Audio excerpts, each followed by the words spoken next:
Have you ever lost something? My son has this stuffed elephant. I actually asked his permission to bring him this morning. This is Bobo, by the way. Everyone say hi, Bobo. He'll love that I did this. I had to convince him to let me borrow Bobo, and the deal was that I'd show this section of the message on my laptop later today. So that's how I got permission to share Bobo with you. My son loves this stuffed elephant. If you could get close to it, you'd see it's missing some hair. Because this is a very well-loved elephant. He wants to go everywhere with this thing. They sleep together every single night. There will be nights where we get home late. Maybe we're out doing something. We'll get home late, get the kids kind of in bed, and Rhett will go into his room, and instead of falling asleep like he should, he will stay up telling Bobo about his day and all the fun things that he got to do while he was out. That's adorable. And they also play games together, and sometimes that game is hide and seek. Bobo, as you can expect, is not very good at seeking, so he typically does the hiding. And so Rhett will hide him and then go back and count and immediately go to the place that he hid him, because it's not like he's going anywhere, right? And but sometimes Rhett will go hide Bobo, and then he will get distracted by something while he counts and forget that he was playing hide and seek and go do something else entirely. And then time passes and it's nap time or bedtime, and he needs his stuffed animal in order to be able to sleep, but he has completely forgotten where Bobo is hiding. And spare a thought for the poor stuffed animal who is now completely abandoned by my son in a random hiding spot. Well, anyway, we have to tear the house apart looking for this thing, because if we do not find him, my son will have a meltdown. So we got to look all over the house, and so we'll play a little game I like to call Where is Bobo in the Picture? And just a note, these are all recreations. I took these pictures yesterday because by the time we've been searching the house for 15 minutes at bedtime, I'm not in a picture-taking mood at that point. So here's some of the places we found him. Let's see if you can find him. Under the table there, that's kid eye level. You'd think he would have found him pretty quickly. That is not adult eye level. We got to get down to see him. So that one took us a minute. Here's another one. This is under his bed. All the way under his bed. We're on to this one, though, so this one doesn't trick us like it used to. Here's another one. That's in our bed. Here's another one. That is sitting on his windowsill in his bedroom. For the sake of the game, I opened up the curtains a little bit, but those curtains were not open a little bit when he was hiding in there. Here's another one. That one took a while. I'm going to be honest. There were some bouts to this one of trying to find him. I've got one more for us. If you can't find him in that picture, it's because it took us a solid day to find him in that. That is the vanity to our basement bathroom, and he was missing for a while. So anyway, you can say bye to Bobo. He's going to go back over here. Yeah.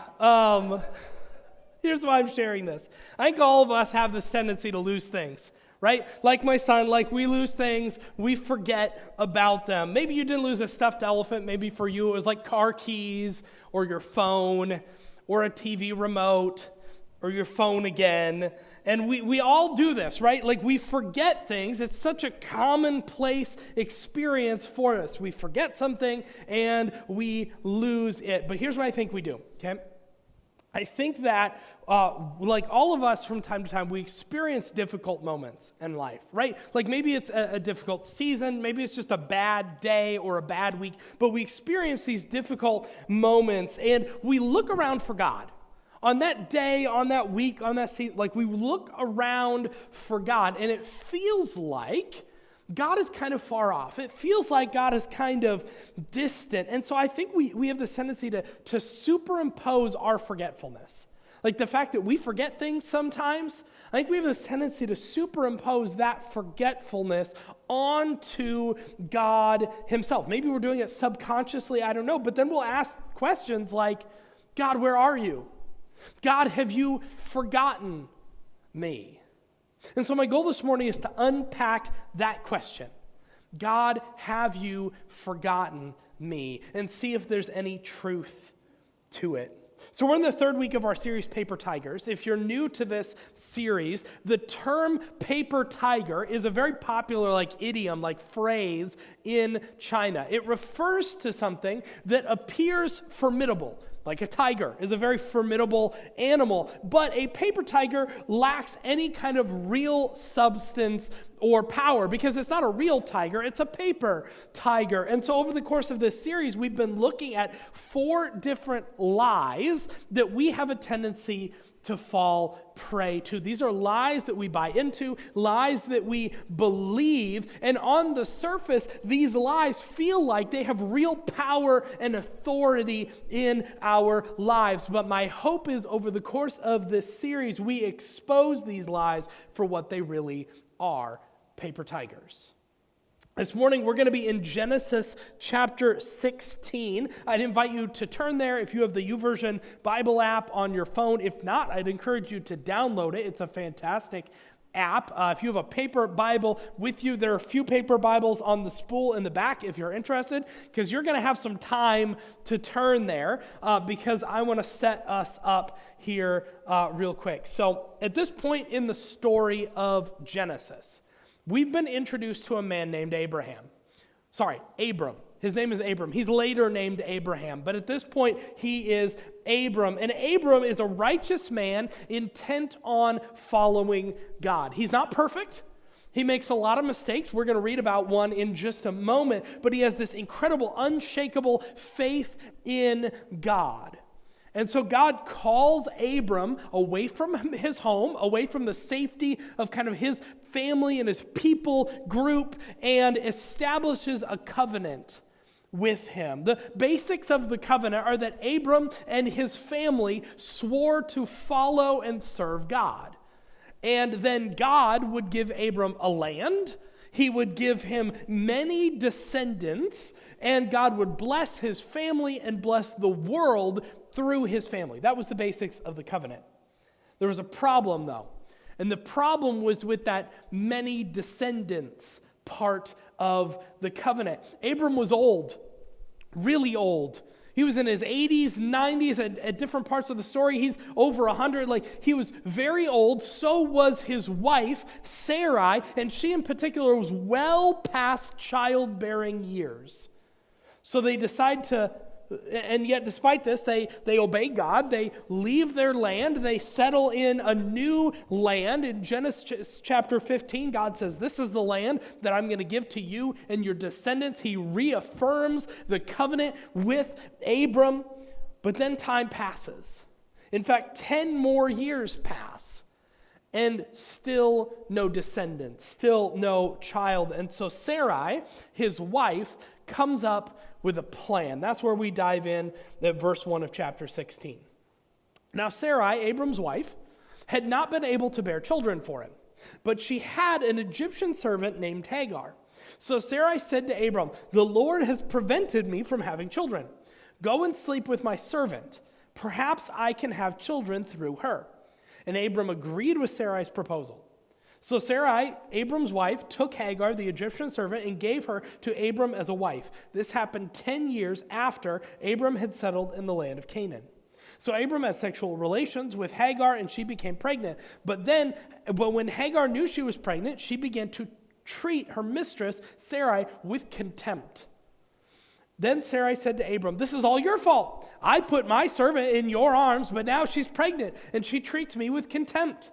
The Lord will show you who's wrong, you or me."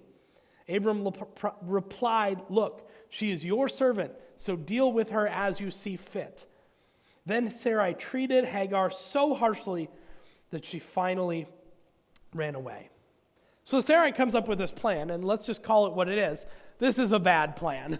This is not a good plan. Now, to us, it seems really weird, right? But back then, there was actually this this kind of ritual in the ancient world for surrogate pregnancies. Let's say you were the spouse of maybe a king or someone wealthy or important, kind of Sarai's position. There was this kind of ritual whereby your husband would get someone else pregnant, but that child, when they were born, would be considered legally yours. Your child. It's a very weird thing. I'm not going to explain it here, and I wouldn't recommend Google image searching it, but Sarai comes up with this plan, right? This fairly commonplace thing of like, all right, this isn't happening for me. I'm not getting pregnant, so we got to take matters into our own hands. This is a pretty common theme in Abram's early family of we're waiting on God's promise. It doesn't seem to be happening, so we're just going to take matters into our own hands. And so they enact the plan. The plan works.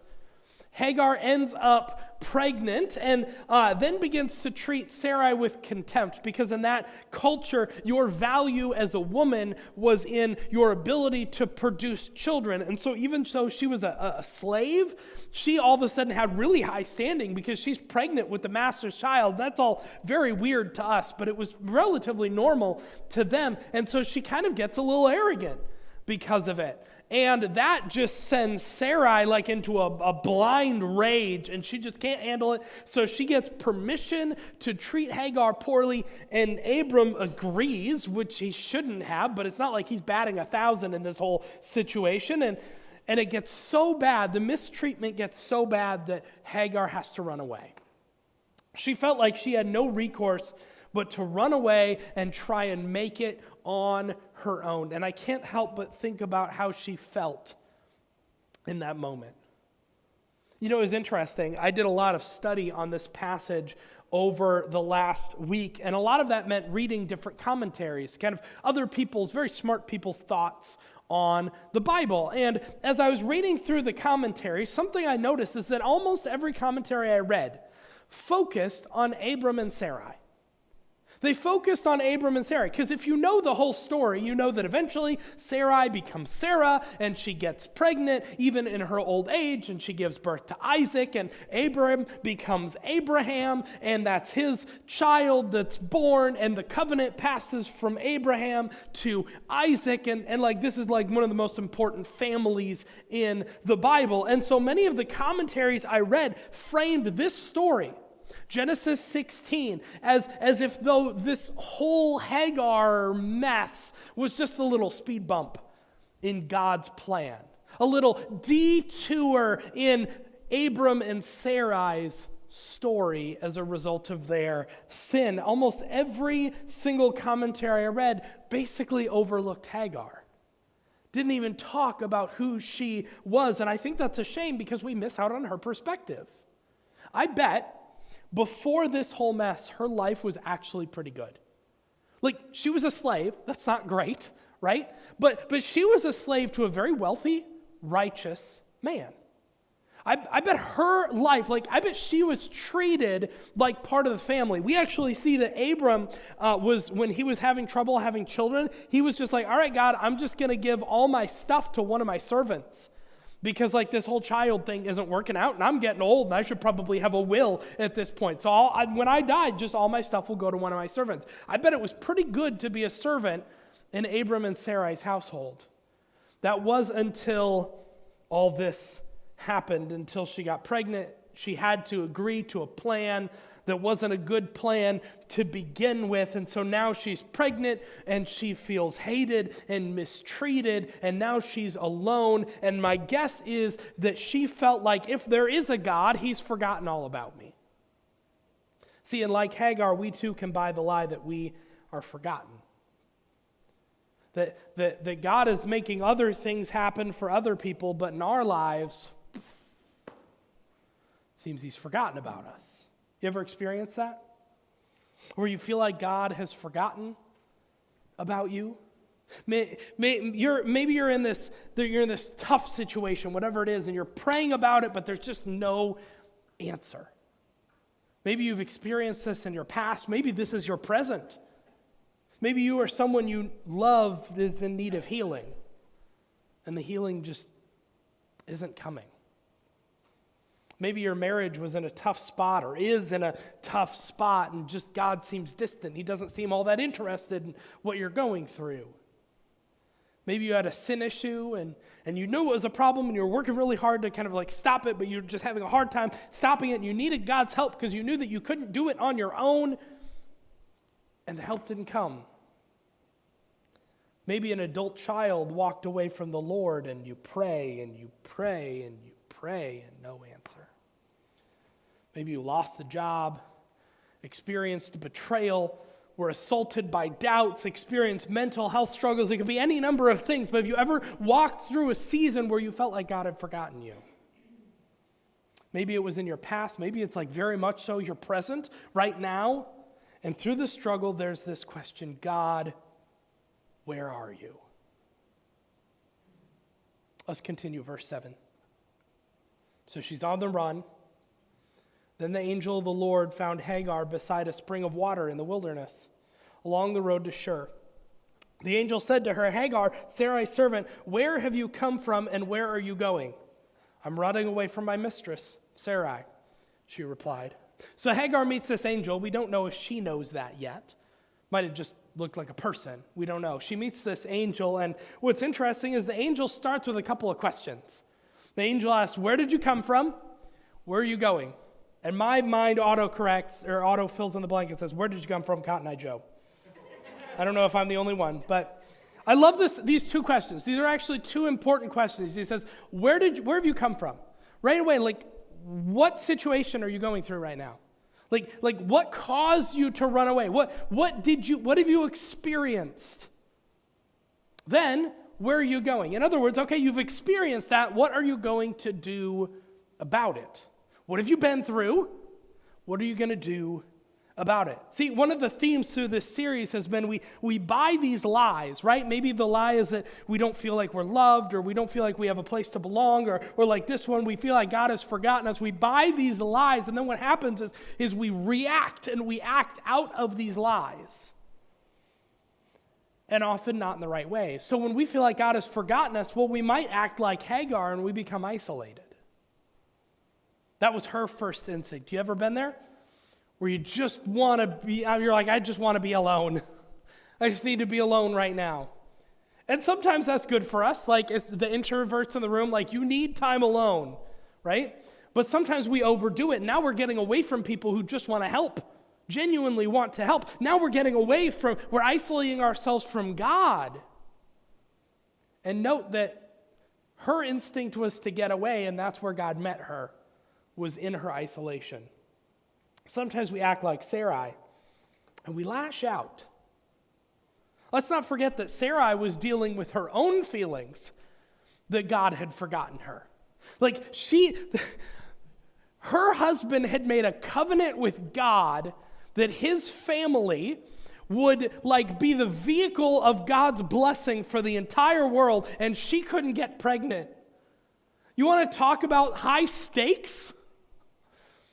And so she felt forgotten by God. It just kept not happening, and she was only getting older. She wanted to give her husband a child, but she couldn't, so she came up with a plan. And the plan worked, and the plan working only made her even more upset. And the anger just kept building and building, and instead of dealing with that pain properly, she lashed out and just made life miserable for Hagar. These are just two of the ways that sometimes we deal with the pain of a difficult situation. We lose sight of how God is working, and we have this tendency to react. So let me ask you, how do you tend to respond to difficult situations? Do you tend to isolate yourself? Do you tend to lash out? Something else that I didn't have time to get to? Like, how do you tend to respond to difficult situations? Because when we feel like it's on us, when we feel like we're all alone, we will react out of that feeling. Let's finish the story. Verse 9. The angel of the Lord said to her, return to your mistress and submit to her authority. We'll come back to that. Then he said, I will give you more descendants than you can count. The angel also said, you are now pregnant and will give birth to a son. You are to name him Ishmael, which means God hears. For the Lord has heard your cry of distress. This son of yours will be a wild man, as untamed as a wild donkey. He will raise his fist against everyone, and everyone will be against him. Yes, he will live in open hostility against all his relatives." Thereafter, Hagar used another name to refer to the Lord who had spoken to her. She said, "You are the God who sees me." And she also said, "Have I truly seen the one who sees me?" So that well was named Bir Lahai Roi, which means well of the living one who sees me. It can be found between Kadesh and Bered. So Hagar gave Abram a son, and Abram named him Ishmael. Abram was 86 years old when Ishmael was born. So it's in the midst of her isolation, in the midst of her difficult situation, in the midst of her pain, that God meets with Hagar. She has this encounter with God, and it's so powerful that by the end of it, she gives God a new name. She uses the word El Roi, which is translated here as the God who sees me. And the scripture is clear that, like, from that point on, she just called him El Roi. You are the God who sees me. See, the truth is that you are always seen by God. This is what Hagar learned through this experience, is that she was seen by God. She was not forgotten. She was seen. That even at your lowest point, you are not forgotten by God. He sees you. He hears you. He knows what you are going through. And most importantly, he cares. So if that's you this morning, if you feel like God has forgotten you, maybe you've been in a season that's been difficult or been painful, I want you to know this morning that God sees you. God sees you, and he hasn't forgotten about you, and he cares. Now here's what's crazy to me. Hagar has this incredible experience, right? Like literally an angel visits her. She has this incredible encounter with God, but notice what she's supposed to do back in verse 9. Go back. Doesn't that feel like bad advice? Right? Like she's supposed to go back to that messed up situation with Abram, who didn't protect her, and Sarai, who was just basically mentally torturing her and possibly physically torturing her. She was supposed to go back to that situation, to the master who's treating her harshly? Apparently, yes. And she does exactly that. She goes back, right back into the situation that made her think that God had abandoned her. And so what I want to just point out to us is, like, we're often asking God, I want you to change my situation. I want you to change my situation. This isn't fun. It sucks. God, I want you to change my situation. Her situation hadn't changed, but she went back. Why? Because how she thought about her situation had completely changed. Her mindset had completely shifted. So what did change? Because here's what I believe. When we encounter painful or difficult seasons or situations, I believe that God is doing something in you or through you in the lives of the people around you that can only be done through difficult situations. That God doesn't cause it, but he does allow it because he wants to do something in you, or he wants to do something through you that will leave a lasting impact. See, the same fire that can like burn a house down can also strengthen and temper a sword. The same difficult situations can lead us farther from God, or if we'll let them, will draw us closer to him. And that's what Hagar experienced. So here's what I believe God did, all right? Here's what I believe God did, what Hagar experienced, and why she was able to go back into that situation with a different mindset. I think three things happened here. Here's the first one. Hagar experienced God in a new way. Hagar experienced God in a new way. Here's my suspicion, okay? The text doesn't exactly say this, so this is Pastor Joe's opinion, all right? My suspicion is that before this instance, as far as Hagar was concerned, a servant in the household of Abram and Sarai, that God was the God of Abram and Sarai. The God of her master, the God of her, whatever the female word for that is, I don't know, but like that was their God. But after this experience, he was her God. It wasn't just the God of Abram anymore. It was the God of Hagar now. That she'd had a personal encounter with God, and she recognized God not just as her master's God, but as her God. See, when we go through difficult situations and we will be faithful to draw close to God in those, we will experience God in a new way. We'll see his power in a new way, or we'll see his provision in a new way, or we'll see his forgiveness or his grace in a new way. And when we experience God in a new way, it increases our faith in him. Difficult situations do this, and I think in a way that's really unique to difficult situations. They will ramp up our faith, amplify our faith if we will be faithful to lean into God. So Hagar experienced God in a new way, but I don't think that was all. I think also there was a purpose for her pain. There was a purpose for her pain. See, when we experience difficulty and pain, when we feel forgotten, the question often that comes to mind is, what's the point of all of this? Why is this happening? But here's what we can trust. God doesn't waste our pain. God doesn't waste our pain. Apart from God, pain is just a part of life. Like, that's just something that we all experience. It happens. There's nothing that we can really do about it. But when we're following Jesus, God doesn't waste our pain. We can trust that God is going to bring purpose to our pain. So what does that look like? Well, maybe God is stripping something away in you or in your life that's keeping you from a deeper relationship with him. Like, maybe you've got a pride thing, and that difficult situation is kind of like breaking your pride, which is incredibly painful, but it will reap long-term benefit because that pride was keeping you from God anyway. Maybe God is strengthening you, and just like working out at the gym can be painful. Like, you lift weights for long enough, you'll feel it burning in your muscles. Like difficult situations do the same way. There's a pain, but there's also a benefit to it because God is strengthening you through it. Maybe God has a ministry for you in the future where you're going to help a lot of people who are going through the same kind of pain that you're going through.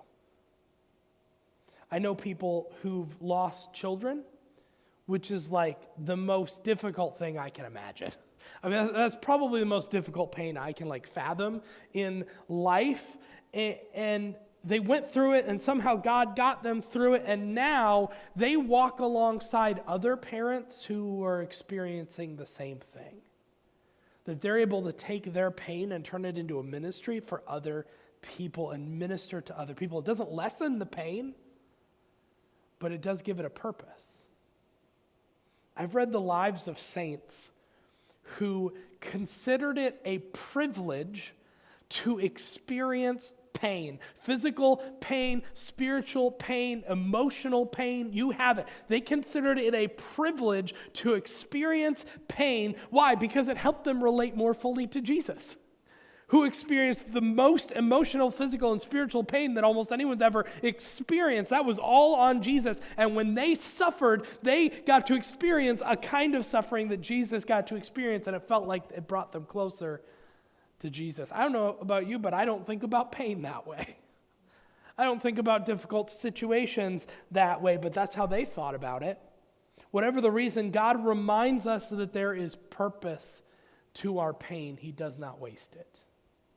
Last one, God restored her hope. God restored her hope. I think part of the reason that Hagar ran away is she lost hope. I mean, if Sarai was this upset over her being pregnant, imagine how upset Sarai would have been when she gave birth and it was a boy. Furious. Her life might have been in danger. The life of her son might have been in danger. Who knows what Sarai might have done? That's what she was thinking.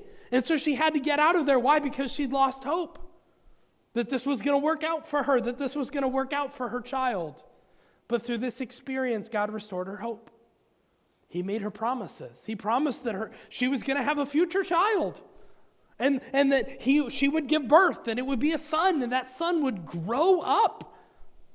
And yes, he was going to have a tough life in many respects. Ishmael, if you read ahead, Ishmael doesn't receive the covenant. Isaac does. Ishmael has a rough life in a lot of respects, but it's a life. He still gets to live. And that hope enabled her to return. See, when we experience difficult, painful seasons, it can be really easy to give up hope, to stop believing that God really will, as Scripture says, work all things out for the good of those who love him. To stop believing that God really will accomplish good works through us. To stop believing that God really does save and heal and provide. And maybe what you need this morning is for God to restore your hope. That part of you's given up. Part of you feels like God has forgotten you. And if that's you this morning, I have something that I want to share with you.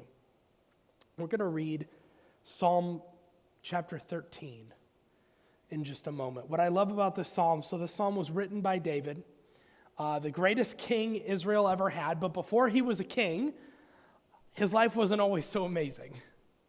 In fact, this psalm was probably written during a time in his life where he was on the run for his life, where he was considered a traitor to the crown, and he was literally like one step away from certain death for years.